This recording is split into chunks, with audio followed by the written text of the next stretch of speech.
पूजा कर लो, क्योंकि भगवान शंकर जब क्रोधित होते हैं तो बस सीधा तीसरा नेत्र बोलते हुए राधे राधे बस करते हैं। अगर सज्जन है, सीधा है, तो बिल्कुल राम मान करके पूजा करो, और चंचल स्वभाव का है तो लड्डू गोपाल भगवान कृष्ण मान के, द्वारकाधीश मान के सेवा करो, लेकिन भाव मत। क्योंकि जिस माता पिता ने जिसके साथ में बंधन बांध दिया है वो आपका है और आपका ही रहेगा। ऐसी वो आत्मदेव ब्राह्मण आज बैठे हुए हैं, और आत्मदेव ब्राह्मण बैठ करके आज अपनी पत्नी धुंधली से कह रहे हैं इतना समय बीत गया लेकिन कोई संतान नहीं है।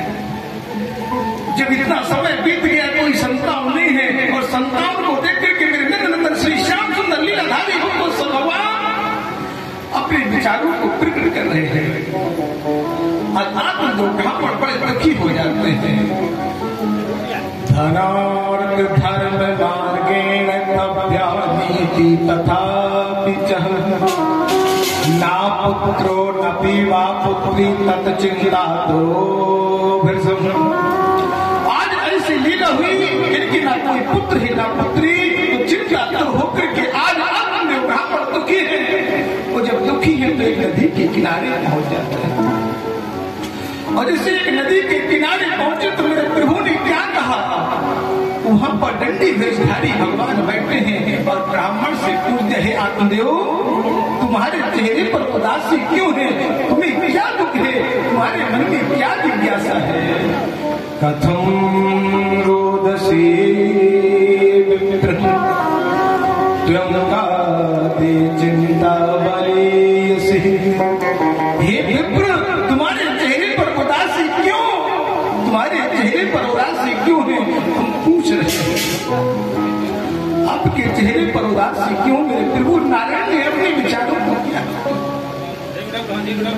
आत्मदेव ब्राह्मण ने दंडी वेशधारी भगवान को बताया प्रभु मेरे कोई संतान नहीं है इसलिए उदासी है। दंडी वेशधारी भगवान ने कहा जाओ ये फल ले जाओ और फल अपनी अर्धांगिनी को खिला देना। ये फल ले जाकर के अपनी अर्धांगिनी को खिला देना और इस फल से फल प्राप्त हो जाएगा। जब दंडी वेशधारी भगवान ने कहा तो क्या कहा, पाल्यते या मया धेनु सा बंध्या सर्वदा भवे। और जिससे आत्मदेव ब्राह्मण उस फल को लेकर के निकले और उस फल को लेकर के निकलते हैं अपनी अर्धांगिनी के पास पहुंचते हैं। और इसी अर्धांगिनी के पास पहुंचे मेरे प्रभु भक्तवत्सल भगवान अपने विचारों को कर रहे हैं, मन वाणी को पुरुष कर रहे हैं। और धुंधली ने जैसे देखा कि मेरे स्वामी एक फल लेकर के आए हैं और उस फल को लेकर के अपने पास रख लिया, और फल को लेकर के अपने पास रखा, और फल रखने के बाद नर नारायण अपने विचारों को करते हैं।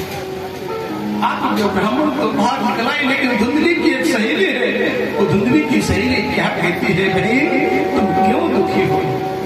बोले हम इसलिए दुखी हैं कि मुझे जो फल मिला है इसको अगर मैं खाऊंगी तो मुझे गर्व आएगा। जब मुझे गर्व आएगा तो मैं अपनी लीला को कैसे करूंगी, लीलाधारी की लीला कैसे करूंगी। तो उस धुंधली ने कह दी, सकेली ने कह दिया जाओ इस फल को गाय माता को खिलाओ। और जब गाय माता को उस फल को खिलाया और फल खा करके गाय माता कि गोकर्ण भगवान की उत्पत्ति हुई। बोलो गोकर्ण भगवान की।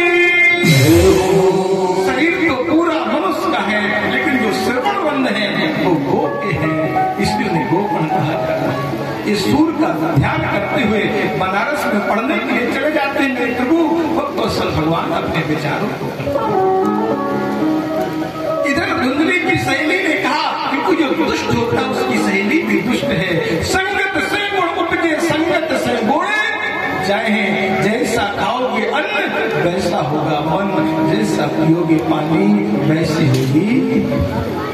आज मेरे प्रभु ने जैसे कहा तो आज धुंधली की सहेली ने कहा कि बहन मेरे गर्भ है, इस गर्भ का समय आने पर मैं फल दे दूंगी। क्या कि जितना समय फल आए हुआ उतना ही गर्भ हमारा है।